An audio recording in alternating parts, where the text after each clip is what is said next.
Hello friends, एक बार फिर से स्वागत करता हूं आपका Indian iTech classes YouTube channel पर।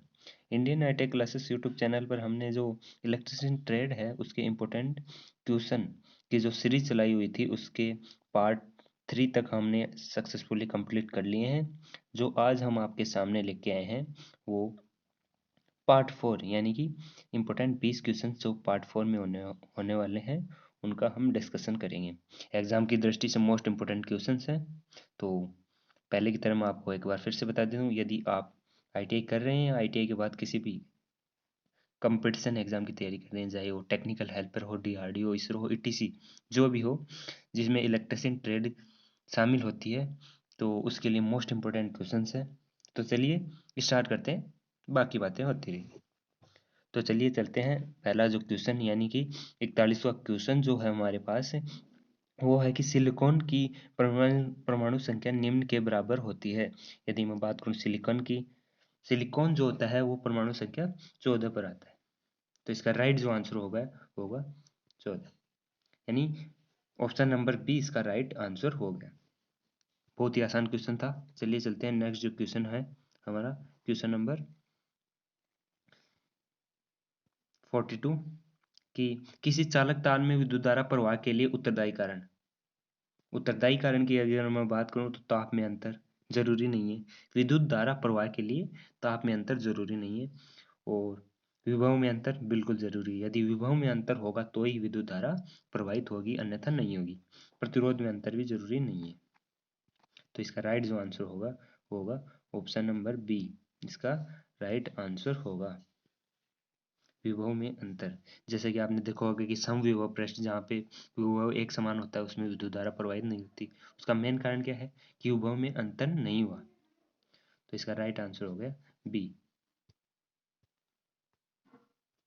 चलिए बात करते हैं अगले क्वेश्चंस की। अगला क्वेश्चन है कि वह सबसे छोटा कण जिसमें उस तत्व के सभी गुण विद्यमान हो कहलाता है। यदि हम बात करें सबसे छोटे कण की, तो सबसे छोटा कण यानी जिसको और विभाजित नहीं किया जा सकता है वो होता है परमाणु। यदि बात करें उस तत्व के सभी गुण विद्यमान हो और सबसे छोटा कण, तो होता है तत्व, सॉरी अणु। तत्व नहीं होगा, अणु। अणु की और परमाणु में क्या खासियत होती है कि अणु को हम और विभक्त नहीं कर सकते, यानी जो पदार्थ का सबसे छोटा कण जो होता है वो होता है परमाणु, जिसे और विभाजित नहीं किया जा सकता। लेकिन क्वेश्चन की बात करें तो हम क्वेश्चन का आंसर जो होगा होगा परमाणु, यानी उसमें तत्व के सभी गुण विद्यमान हो। जो अणु में होता है उसमें तत्व के सभी गुण विद्यमान होते हैं। तो चलिए चलते हैं नेक्स्ट जो क्वेश्चन है। नेक्स्ट क्वेश्चन है कि विद्युत धारा के चुंबकीय प्रभाव की खोज किसने की। तो विद्युत धारा का जो चुंबकीय प्रभाव है उसकी खोज की थी ऑस्टेड ने, यानी वैज्ञानिक ऑस्टेड ने यह बताया था कि यदि हम किसी चालक तार में विद्युत धारा प्रवाहित करते हैं तो उसके चारों ओर एक विद्युत क्षेत्र यानी इलेक्ट्रिक फील्ड बनता है। तो विद्युत क्षेत्र उत्पन्न होता है। तो विद्युत धारा के जो चुंबकीय प्रभाव की खोज की थी वो की थी ऑस्टेड ने। यहाँ पे इसका राइट आंसर होगा। तो चलिए चलते हैं नेक्स्ट जो क्वेश्चन है कि क्वेश्चन नंबर 45वां कि विद्युत ऊर्जा की इकाई क्या है। तो विद्युत ऊर्जा की इकाई जो होती है वो होती है KWH, किलोवाट आवर, विद्युत ऊर्जा की इकाई होती है। तो यहाँ पे इसका राइट आंसर हो गया वो होगा किलोवाट घंटा। और यदि हम बात करें वाट की, तो वाट होती है शक्ति की, और किलोवाट इसकी शक्ति की होती है, और जूल की बात करें तो जूल होती है कार्य की। चलिए चलते हैं नेक्स्ट जो क्वेश्चन, बात करते हैं नेक्स्ट क्वेश्चन की। तो नेक्स्ट जो क्वेश्चन है कि निम्न में से कौन सा दिश धारा का अनुप्रयोग है। यदि हम बात करें ऑप्शन की, यानी जो डीसी डीसी इलेक्ट्रोप्लेटिंग भी डीसी पर होती है, आर्क बेल्टिंग भी डीसी पर होती है, और बैटरी चार्जिंग भी डीसी पे होती है।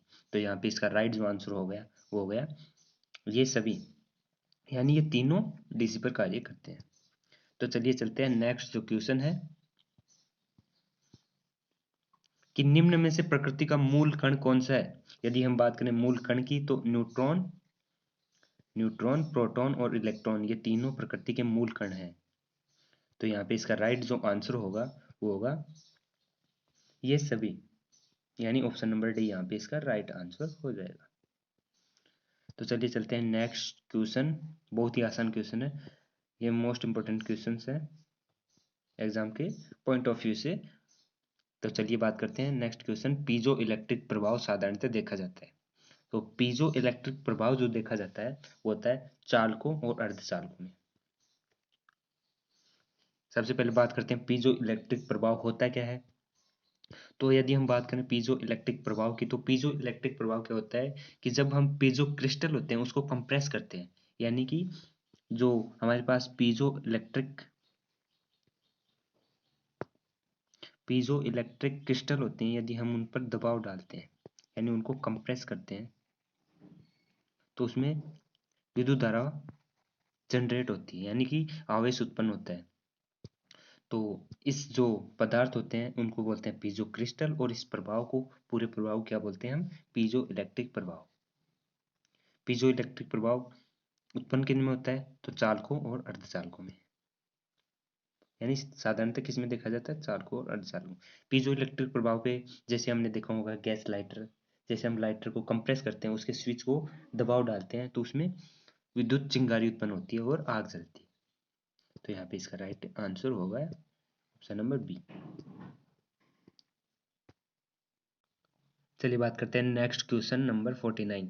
अधिकांश धातुओं एवं मिश्र धातुओं का प्रतिरोध तापमान वृद्धि से बढ़ता है। इस कथन के दृष्टिकोण से अर्धचालकों एवं अपघट्य विलयनों का प्रतिरोध तापमान वृद्धि से बढ़ता है, तापमान वृद्धि से घटता है, नियत रहता है, या तापमान वृद्धि का कोई प्रभाव नहीं पड़ता है। यदि मैं बात करूं यहाँ पे इसके राइट आंसर की, तो इसका राइट जो आंसर होगा वो होगा बी, यानी तापमान वृद्धि से घटता है।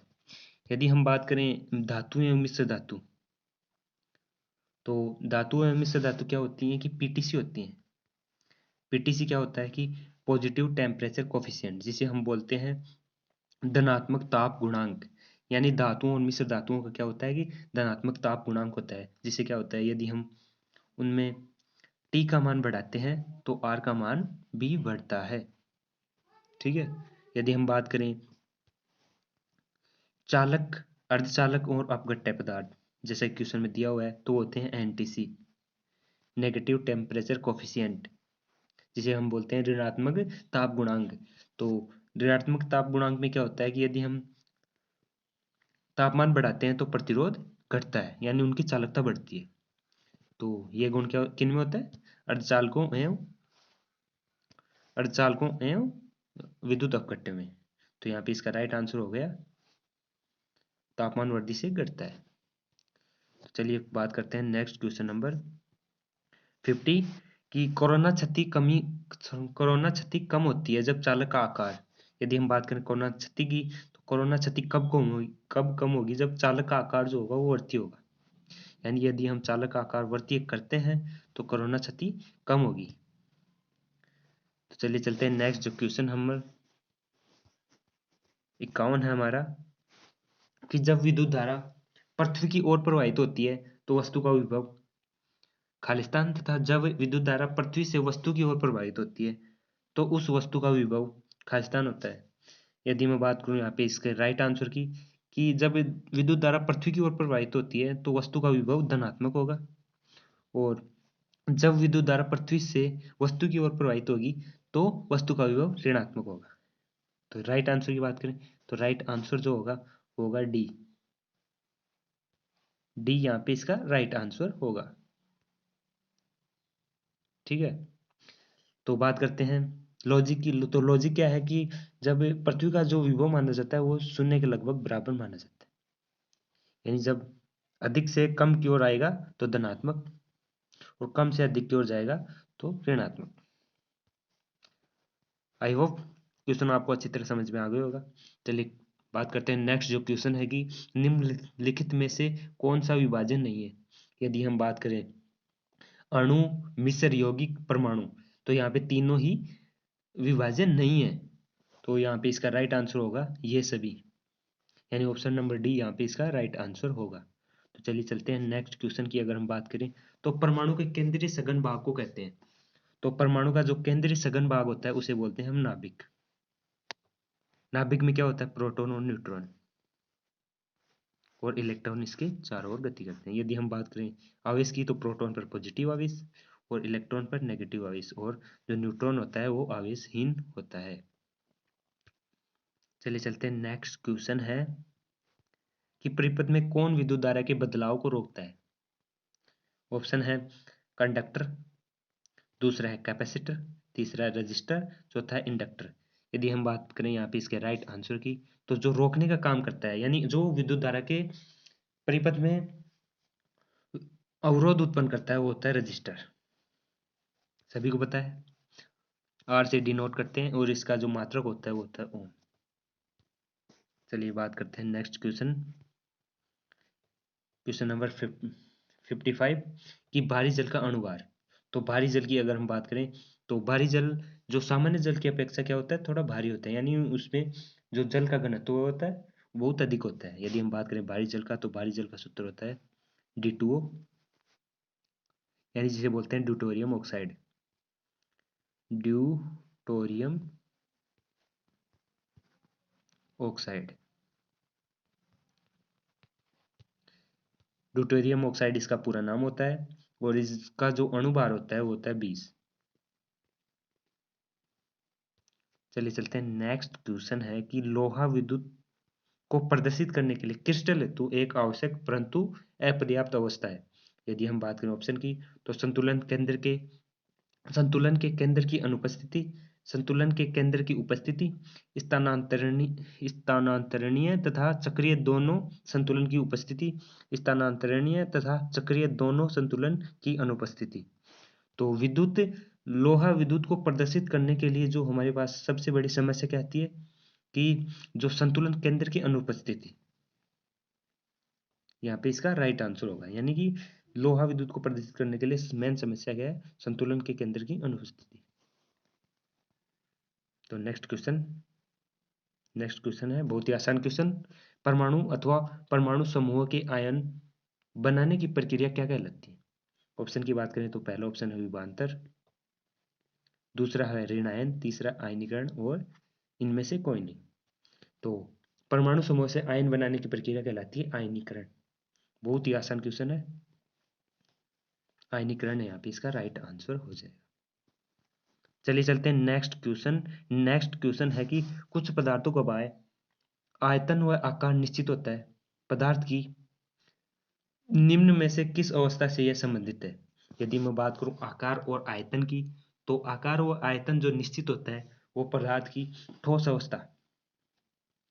अवस्था में आकार व आयतन निश्चित होता है। यदि मैं बात करूं राइट आंसर की, तो राइट आंसर ठोस है यहाँ पे। यदि हम बात करें द्रव की, तो द्रव में क्या होता है, आकार अनिश्चित होता है लेकिन आयतन निश्चित होता है। यदि गैस की बात करें तो गैस में आकार और आयतन दोनों ही अनिश्चित होते हैं। क्वेश्चन आपको अच्छी तरीके से समझ में आ गए होगा। तो चलिए चलते हैं, नेक्स्ट क्वेश्चन है हमारा कि परमाणु संरचना के अनुसार या नियमानुसार किसी कक्षा में खालिस्तान इलेक्ट्रॉन पूर्ण हो जाने पर नई कक्षा का निर्माण प्रारंभ हो सकता है। तो परमाणु की जो कक्षा है उसमें 8 इलेक्ट्रॉन पूरे हो जाने पर, यदि यहाँ पे 2 दे रखा होता तो हम 2 राइट आंसर कर देते, 8 दे रखा तो 8 कर देते, और 18 जो भी आगे कक्षा वाइज दे रखे हैं उस हिसाब से करते। लेकिन यहाँ पे आपको हमेशा 2 या 8, 18 में से कोई एक देगा हमेशा, यानी सभी ऑप्शन नहीं दे सकते। यदि सभी दे रखे होते तो हम उपरोक्त सभी कर देते। तो यहाँ पे इसका राइट आंसर होगा, वो होगा 8, यानी 8 इलेक्ट्रॉन पूर्ण हो जाने पर हम नई कक्षा का निर्माण प्रारंभ हो सकता है। चलिए चलते हैं नेक्स्ट जो क्वेश्चन, और क्वेश्चन नंबर लास्ट, कि 200 वोल्ट प्रत्यावर्तित स्रोत से प्रतिरोध रहित चौक 5 माइक्रो एम्पीयर की धारा प्रवाहित होती है, चौक में कितने ऊर्जा की खपत होगी? तो सबसे पहले बात करते हैं लॉजिक की। तो लॉजिक क्या है कि 200 वोल्ट प्रत्यावर्ती स्रोत से प्रतिरोध रहित चौक 5 माइक्रो एम्पियर की धारा प्रवाहित होती है, चौक में कितनी ऊर्जा खपत होगी? तो ऊर्जा की जो खपत होती है वो होती है प्रतिरोध के कारण। तो यहाँ पे आर बराबर क्या है, 0, यानी प्रतिरोध रहित चौक है। हमें क्वेश्चन में दे रखा है कि जो चौक है वो प्रतिरोध रहित है, और चौक में हमें ऊर्जा की खपत पूछा है। तो R बराबर यहाँ पे 0 है, तो इसका राइट जो आंसर हो जाएगा वो होगा 0 जूल। यानी हमें क्वेश्चन देखते ही आंसर पता चल गया। हिट एंड ट्रायल है। तो इस प्रकार हमने जो पार्ट 4 कंप्लीट कर लिए हैं। मिलते हैं कल आपको पार्ट 5 के साथ, यानी इंपॉर्टेंट 20 क्वेश्चंस के साथ। यदि आपको वीडियो की पीडीएफ चाहिए तो आप हमारे टेलीग्राम ग्रुप को ज्वाइन कर सकते हैं। टेलीग्राम ग्रुप की लिंक आपको वीडियो के डिस्क्रिप्शन में मिल जाएगी। यदि आप वहाँ से नहीं तो आप टेलीग्राम में सर्च कर सकते हैं इंडियन हाईटेक क्लासेस, वहाँ से टेलीग्राम को सर्च कर सकते हैं। यदि जानकारी आपको हेल्पफुल लगी तो वीडियो को लाइक करें, चैनल को सब्सक्राइब करें तथा घंटी बेल आइकन को दबाएं। मिलते हैं आपको ऐसी धमाकेदार वीडियो के साथ। जब तक के लिए जय हिंद जय भारत।